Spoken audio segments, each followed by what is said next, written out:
மின்மினியை கண்மணியாய் கொண்டவளை என்னிடமே தந்தாள் உன் அன்னை உன்னை. மின்மினியை கண்மணியாய் கொண்டவளை என்னிடமே தந்தாள் உன் அன்னை உன்னை.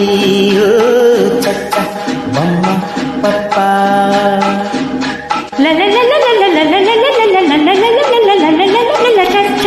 அம்மம்மா அப்பப்பா